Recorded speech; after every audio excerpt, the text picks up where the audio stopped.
Hi everybody, welcome back to Sunshine Soap and Candle Company. Today I'm going to be sharing with you the fourth soap as part of my September soap release. And so hopefully at this point you have seen soap numbers 1, 2, and 3. If you haven't, I hope you go back and watch those videos after you watch this one. And just like the last 3, I'm going to go ahead and place the recipe for this soap in the description box below. It's the same recipe that I've used for the last 3, as well as the berries and blossoms soap I shared a few weeks ago. It makes a really nice, hard bar of soap with some great conditioning and lathering. So it's just a really great recipe. I'm happy to share it with you today. If you like this content or you found it helpful, I hope you'll consider joining my Patreon campaign. The link to my campaign is in the description box below. There's so much to take advantage of over there. Just at the $5 level, you have access to hundreds of formulas and tutorials all in the hair care, skincare, soap making, and candle making areas. It's a great community. It's a great way to connect with me and other makers, and your contribution really helps me to do what I do best, which is share my weekly recipes and tutorials with you all. All right, let's get started.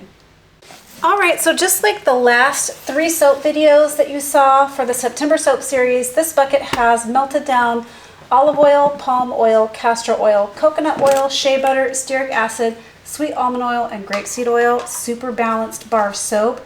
I've been really happy with this formula, although I am going to be reformulating it when I am done with my palm oil. I'm going to go palm free as soon as I'm done with the supply of palm oil that I do have, because I don't want that to go to waste.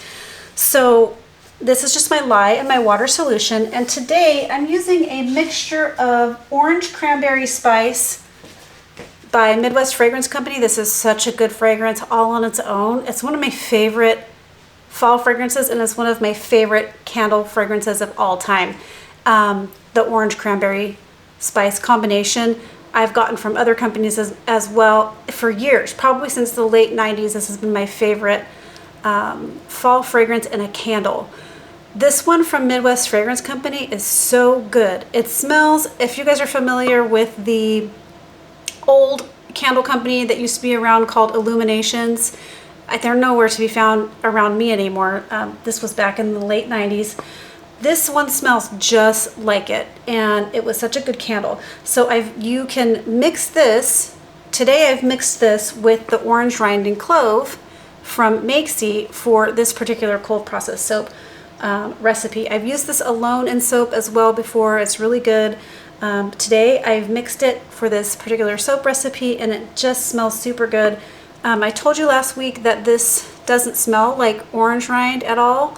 The notes of this fragrance do not match the title. This smells like an apple spice, apple jack and peel kind of simmer pot, and so I've mixed it with the orange cranberry spice for today's soap. So we're just going to go ahead and bring this soap to a light trace, or just to emulsification. I have a pretty similar design to last week's soap. We're adding in a third color, and we're probably going to do a spoon swirl in it. But I'm going to do the same thing that I did as far as hand stirring in the fragrance. That method seems to be working really well to keep my soaps nice and fluid. All right, that's all I'm going to do.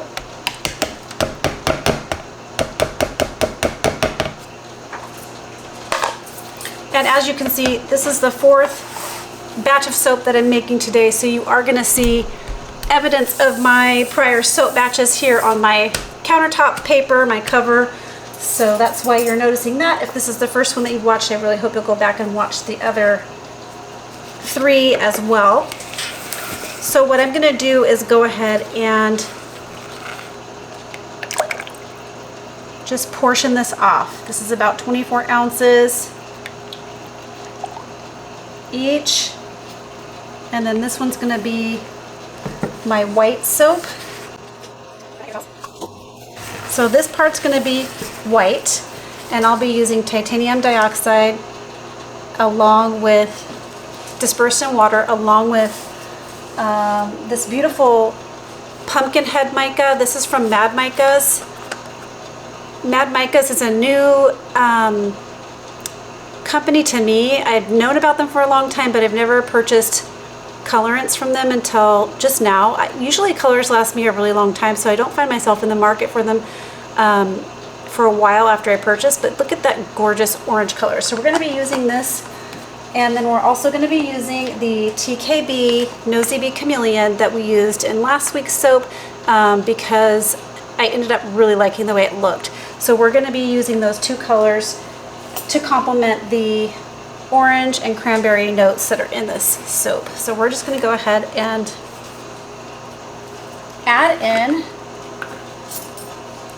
I'm going to do about 2 teaspoons of the pumpkin head mica.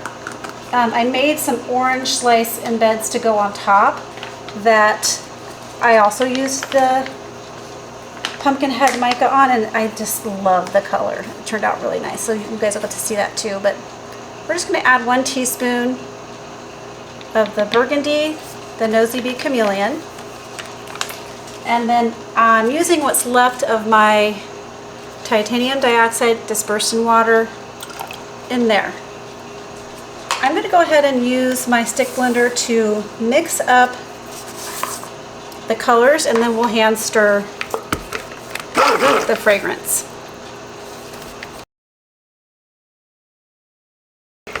Just giving that a nice blend to pull the color up and to make sure everything's evenly dispersed. Next, moving to the orange.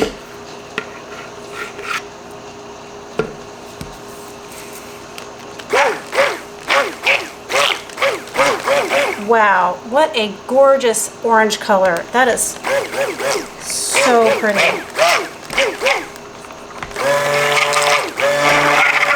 It's almost like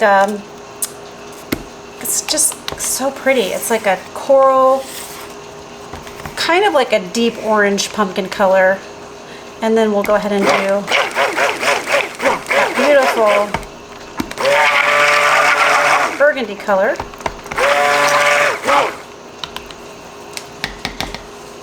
And that's all we're going to do for blending. The rest is going to be hand stirring in the fragrance.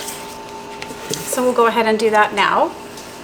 And the mix, I really pick up the tart cranberry note right with this blend right off the top. It's got that beautiful, nice tart cranberry, and then it smells spicy, kind of like last week's soap, like a simmer pot, but definitely more of that cranberry note. And I am definitely picking up some citrus in there from the orange. So good. So we're going to go ahead and hand stir in our fragrance. I'm wondering what fragrances you love the most.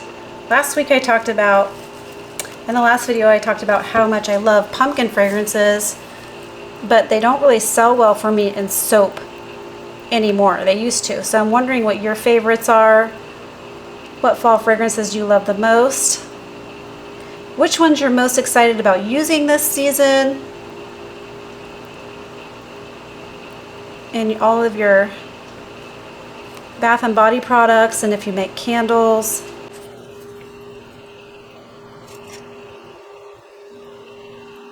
So I've got kind of a light trace, slowly moving into like a medium trace.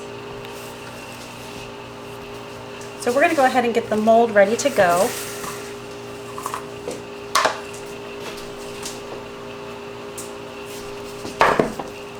And then I'm going to start with my dark color on the bottom this week, and I'm going to break it up in the middle with the white.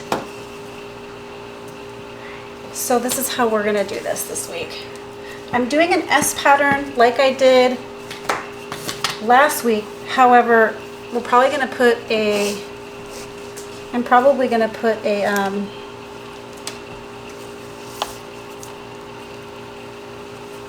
spoon swirl through it when I'm all done. Just getting my stuff all prepared here.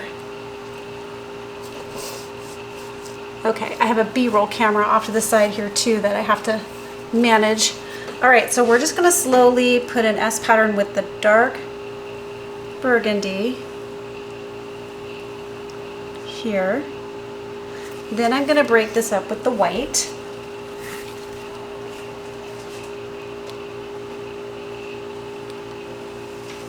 Just moving right over the top of that burgundy color. Then moving to the orange.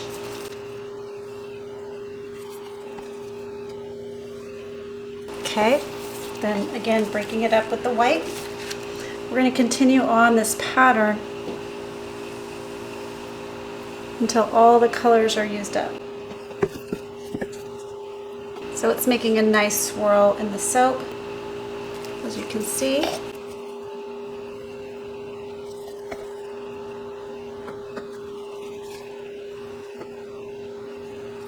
Okay, reserving a little bit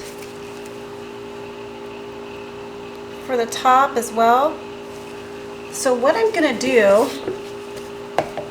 next is I have just this, I guess it's a long bar spoon. This always reminds me of, I'm just swirling. So I'm going through, I'm making a spoon swirl through the soap just to kind of drag those swirls. I'm going this way. I'm touching the bottom of the mold and turning to the right. This long bar spoon always reminds me of Black and Tans. If you guys have ever ordered a Black and Tan,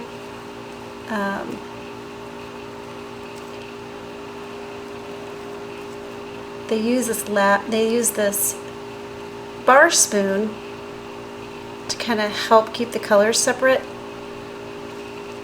So that's going to be really gorgeous. So I hesitate to put anything on top of that. I have some extra soap in there, but I'm really just liking the way that that came out. And I think I'm just going to leave that design just like that. I don't think I'm going to put any more soap over the top of that. I'll just pour the additional soap into another container.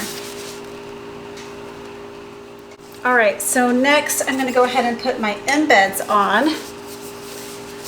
And the embeds are super pretty.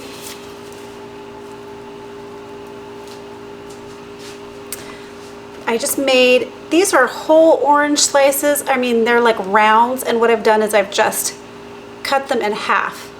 And I'm going to place them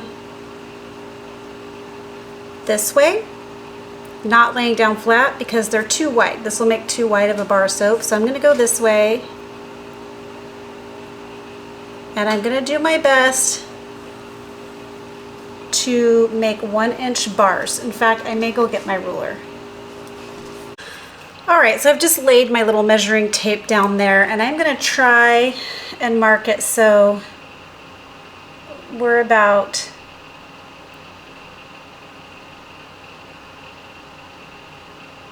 an inch apart. And like I said in the last video, I'm not super good at this part. I really do my best with this part, but basically I'm putting them on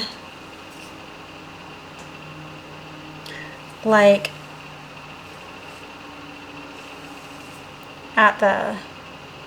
in the middle of the inch mark. That way when I cut, the orange slice will appear to be more in the middle of the bar. That's my hope anyway. Yeah.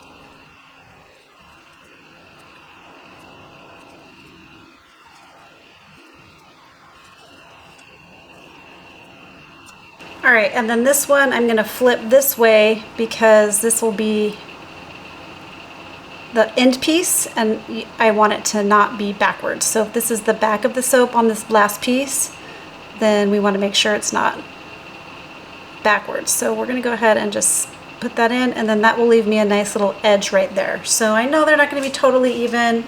I do my best with that part.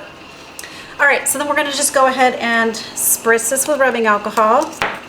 I love this orange mold. Is awesome because you don't have to put in like a dried orange peel in there to get that same look, and it's actually soap. So it doesn't have to be pulled out of the soap bar before you use it like you would on like on a dried orange. You don't want those to go rancid. So you have to pull them out of your soap before you use it. And this way, the whole thing is totally usable. Just spritzing this with rubbing alcohol to prevent soda ash from forming. And then we'll be back in 24 hours to cut the soap. That's how you make the beautiful orange cranberry spice cold process soap. Stay tuned for the cut. All right, here is the cranberry orange spice soap ready to cut. I just think so far on the sides, that swirl looks so cool. Beautiful fall, vibrant orange and yellow and burgundy. Super cool looking so far. So let's see what this looks like on the inside.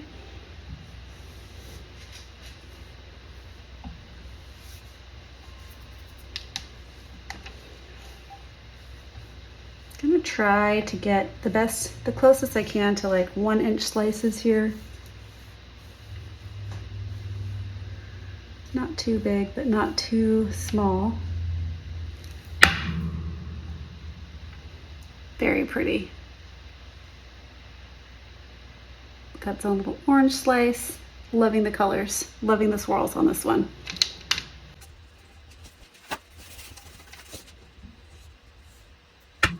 Super pretty. Love that. It's the back. That's the little front of the orange, so I love that. That swirl turned out so nice.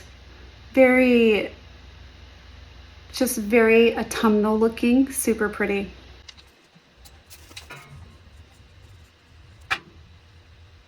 Gosh, I'm just loving that swirl so much. All right, I'll go ahead and cut one last one here for you. And there you go, everybody. I hope you enjoyed the making of cranberry orange spice cold process soap. If you did, please remember to give this video a thumbs up. Please leave me some comments and questions below. That really means a lot to me. Share this video with a friend, and why not subscribe to my channel? All right, everybody, catch you on the next video. Bye. Keep shining.